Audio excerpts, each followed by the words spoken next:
الرحيم halkan aad naga daawaneysaan waa janaalkeennii koorsaha Ingiriishka loo socday waxaanu soo marnay theories of compositions maanta waxaanu qaadanaynaa waa kii labaad waxaan leedahay factual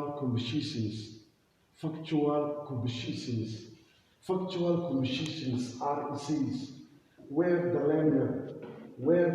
learner states and explains facts.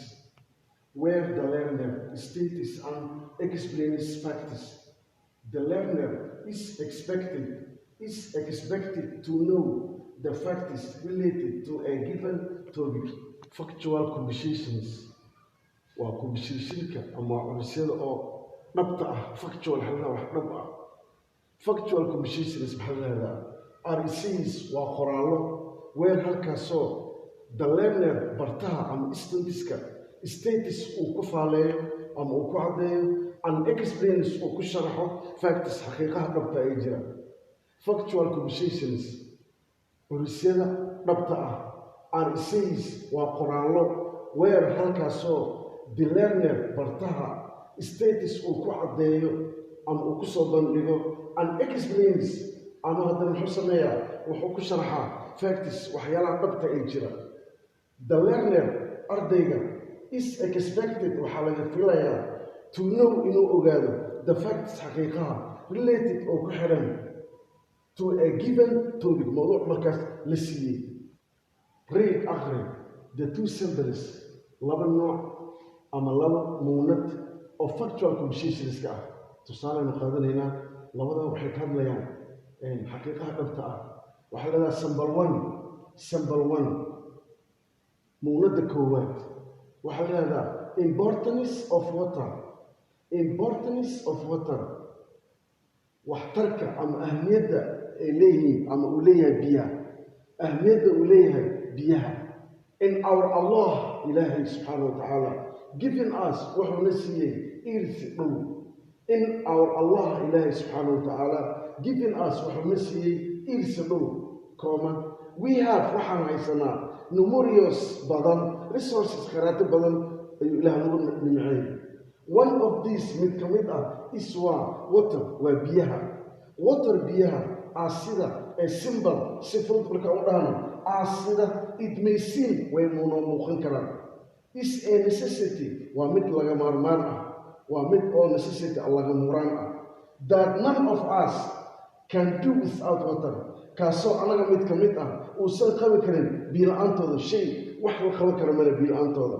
That none of us mid ka mid ah anaga can do uusan qabi karin without water biyo la'aan.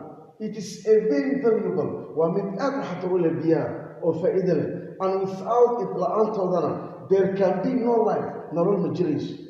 biyo la'aantooda nolol ma jirayso sida Ilaahay quraankiisa noo caddeeyay. One of the reasons mid ka mid ah sababaha is because of maxaa yeelay it biyaha helps waxay nagu kaalmeeyaan in cleaning nadaafadda. Yes it is greatly si weyn now ayaan u naqaanaa that cleanliness taasi nadaafaddu isla kasta waxay ku xigtaa to godliness waa cibaadada. A clean environment deegaanka nadiifka ah prevents waxa uu ka hortagaa diseases cudurrada which kaasoo cudurrada may cause ay sababi karto even xataa waxay sababi kartaa death dhimasho. A clean environment deegaanka nadiifka ah prevents waxa uu ka hortagaa diseases cudurrada which may cause kaasoo ay sababi karto even xataa waxay sababi kartaa death dhimasho. Most badankooda of the machines motorada in our country's factories warshada ku yaal waddankeena gudihiisa cannot function ma ay shaqayn karaan. Function marka waa shaqo. Cannot function ma shaqayn karaan without water biyo la'aanta. Water biyaha helps them ayaa wax ku kaalmeeyaan ayagii cool inay qaboobaan. After kadib a long hour saacad dheer of walking ay shaqaynayaan motorada. Various products kala duwanaansho badan ay jira oo wax soo saareen in our country waddankeena have been manufactured waxa lagu soo saaraa with the helping kaalmaan inay ugu jirto of water biyaha. Most of them badankoodana are either midkood waa food products wax soo saar biyeed waa or ama waxay yihiin products wax soo saar in liquid form qaab dareere ah. For example tusaale ahaan the medicines dawooyinka given and seen ama la siiyo to children caruurta are usually sida badan liquid waa dareere water biyaha it seems waxaa loo isticmaalaa ama loo adeegsadaa in plants dhirta waxay u isticmaashaa during waqtiga lagu jiro the process dariiqada of photosynthesis waa habka geedka cuntada ku samaysto waxaa leedahay photosynthesiska this is photosynthesis maxaa leedahay this is kaniwaa the making samaynta oo food cuntada u samaysto in plants dhirta ay samaysato photosynthesiska this is waa the making samaynta u samaysto oo food cuntada in plants dhirta cuntada ay samaysto waxaa leedahay photosynthesis waste materials shayaalka oo wasaqda ah are also soo kale in water form waa qaab biyo ay u baxaan as the matter of fact sida